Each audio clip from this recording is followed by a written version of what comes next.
My name is JC Corcoran, and I am been a 35-year vegan. Started out back in the 80s when John Robbins' book Diet for a New America came out, and I was just shocked by what I was learning there.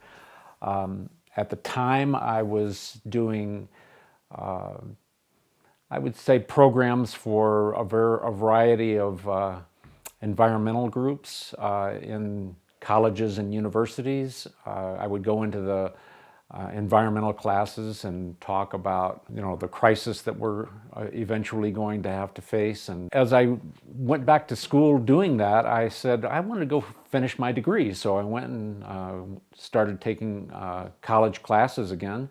And one of the classes I took was an environmental class, and in the back of the book was an interesting organization called EarthSave. And so I wrote for their literature and found out that everything that I believed about in nutrition was wrong. And it shouldn't have been a surprise to me, because I knew that government was in the back pocket of industry and they were colluding, and what we were learning about nutrition was actually probably far off base. And that's one of the reasons I started studying hard about nutrition and found out that I could improve my own health and the health of the planet, and certainly the animals' lives. When I started changing up my diet, I started feeling better and my energy level went up. I would say I was even a better athlete as a result of that in my late 30s than I was through my 20s and 30s. And I played a lot of sports, so I could tell the difference in my performances. So it was really an important realization for me. When I started, I was in my late 30s, and I was starting to look like the standard American. I was putting on weight. I was up around 200 pounds on a 5'10" frame. And I thought I was following the perfect diet, at the time. I was eating lots of animal products and fruits and vegetables and things like that. But I was continually putting on weight, even though I was playing softball 3 days a week. I was running every other day. I was doing bodybuilding. And I was putting all of this fat on my body. So as soon as I changed up my diet and eliminated animal products, the weight just started melting off. And within 3 or 4 months, I was down 20, 25 pounds. And my physique has stayed that way, even though I've suffered some injuries that prevent me from continuing down the sport path. But I'm very lucky that I found that path, and I'm happy to be on it now. Well, the most important reasons to be vegan are certainly for the planet and for the animals on it, and for yourself.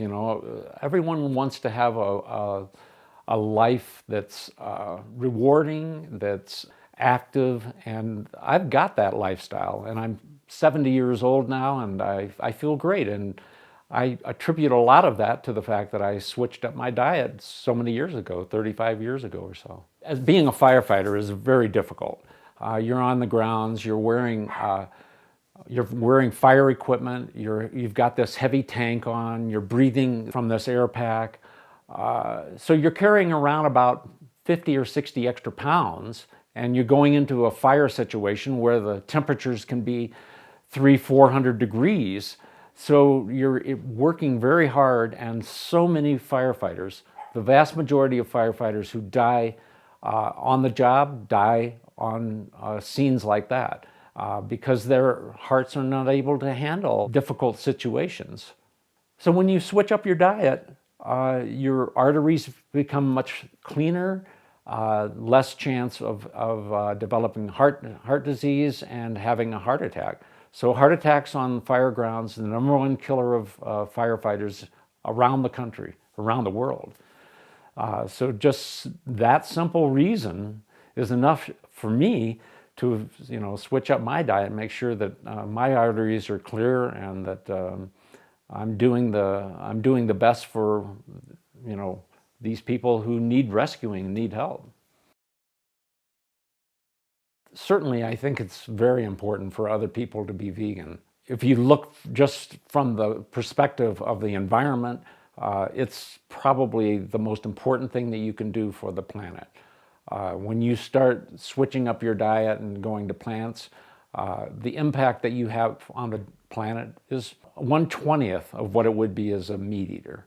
So when you look at it from that perspective, and the fact that we've got nearly 8 billion people on the planet now, it's something that's going to have to become a standard for most Americans and most people across the globe.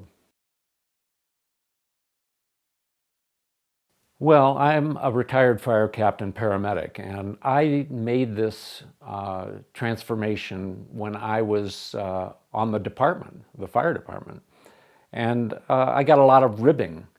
But as it turns out, I happen to be one of the best athletes on the department. We used to have a traveling softball tournament team, and we would go to the national levels and compete with the biggest cities in the country: Chicago, New York, Los Angeles, all of these huge fire departments that had thousands of people to choose from. And we had a little 100-man department, and we would always be at the top, in the top 10, and one year we were in the top 3. So when I made up my mind to change my diet, and my performance actually improved, it caught the eye of a lot of people in my department. There wasn't, for me personally, it wasn't that big of a challenge when I became vegan. I knew what the facts were. I knew the benefits of it. So the fact that somebody else may, make fun of me or something like that didn't deter me from continuing down that path, because I knew how it was benefiting me. And frankly, the reason that I initially went vegan was for the environment. Then I realized the health benefits of it. And now what really keeps me steadfast in this pursuit of educating the public is that the animals, the suffering that goes on in factory farms, even on considered family farms, there's so much of that suffering. And all of these animals end up in slaughterhouses, and it's horrific what goes on in those places. From the workers that are there to the animals, how they're disassembled. It's just horrific, and I didn't want any part of it any longer. There was one interesting occurrence that happened with my family. We had a Thanksgiving dinner that was planned over at my brother's house, and I said, well, I would love to come, and I will come, but I'm going to come after the dinner because I don't want to have a turkey on the center of the plate. I just don't want to, or center of the table. I just don't want to be part of that. But I would like to come and commune with everybody and have a good time. And my brother and his family and wife thought about it, and they said, we're going to make it a vegan Thanksgiving. And so here, just because I was trying to live my values, they honored that and allowed me to come for the whole meal, which was wonderful. I do have one regret, and that is that I didn't do this sooner. I had opportunities. There was a book by Francis Moore Lappé in 1972 called Diet for a Small Planet, I believe it was called. And I had an opportunity to start out earlier in my life based on that book. But it didn't come across to me, it didn't come into my vision until John Robbins' book, Diet for a New America, came out. But my only regret is that I didn't do this sooner. I've been an activist for a long time. Over 20 years ago, I started Veg Michigan. It's one of the largest vegetarian organizations in the country. Rae and I got together and we started Veg Fund, which is doing outreach around the world. It's got a multi-million-dollar budget now. Rae and I started Santa Fe Vegan, and we also started our own group called Plant Peace Daily. And we also have a foundation now that's called Plant Peace Daily, and we help to fund other activists through that foundation. Some of the ways that I like to talk about veganism is to interject it into conversations in line at a store, or you're shopping or something like that. It's so easy to bring up that subject now, especially now that most people know what a vegan is. And a lot of people are very interested in, to find out more about it. And I'm more than happy to avail them on that. I'll talk endlessly about it, but typically I like to have them asking me questions, and then I ask them questions about their lives, and just kind of reveal who I am and why I do what I do. And I was a captain responsible for training new hirees.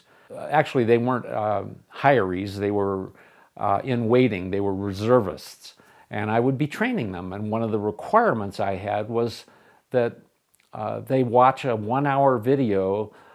It was called Diet for All Reasons, which Michael Clapper had put together probably 30 years ago. And I made them watch this video and take notes because they were tested on it every quarter. I required them to see this and study it, and I gave them also Diet for a New America to watch if they wanted to get more information. So I was able to influence a lot of the new people who are being hired onto the department. And I think it's stuck up for a lot of them, because I keep hearing that many of them have gone vegan. I used to do a lot of programs for weight loss groups, and it was, I would tell these people that one of the easiest ways is to just start pulling out some of the things that are bad in your diet. Like, for instance, everyone has a spaghetti recipe, and almost always it's got ground beef in it. Well, I tell them, leave the ground beef out and put in mushrooms. Chop up mushrooms, put it into your sauce and pasta, and all of a sudden the nutrient value of that food goes up phenomenally, and you eliminate a lot of cholesterol and saturated fat. And that's true for so many different recipes. You don't have to do a lot of changes in the recipes that everybody enjoys already. They simply just need to make some simple substitutions. So much to talk about when it comes to food. I love all sorts of foods. When I came to veganism kind of late in life, in my late 30s, so I had well-established patterns and dietary habits, and so I do enjoy having faux meats and that kind of thing, especially with some of the wonderful ones that are out there, like, for instance, Beyond Meat. Their burgers are incredible. Yeah, I enjoy all sorts of variety of foods, and I incorporate lots of fruits and vegetables into my diet, because I know the huge benefits of having those in our diet. And we prepare them in such a way that they're wonderful to eat and delicious. So it's not difficult at all that way. I make a recipe called grits and greens. So I'll make hominy grits, those yellow hominy grits. And what I'll do is I'll add a little turmeric into it, salt and pepper, a little bit of fat in order to make it super tasty, and then a lot of greens in it, and cook that up. We'll have peanut butter and jelly sandwiches sometimes. Like I was talking about before, substituting out mushrooms in spaghetti, or when we make chili, instead of having ground beef in it, we'll have beans in it, kidney beans or something like that. Soups, lots of wonderful soups and stews. They're all so delicious and so nutritious, so I don't miss out on anything. Well, certainly one of the best organizations to get in touch with if somebody's interested in becoming vegan is Vegan Outreach. I've worked with that organization for a number of years. They've got great information, great health information, and lots of resources in order to make the transitions. And Physicians Committee for Responsible Medicine, PCRM.org, wonderful information and lots of great stuff there. Also nutritionfacts.org, which is put out by Michael Greger, Dr. Michael Greger. Fabulous information online, and watch his short little videos and learn so much about nutrition.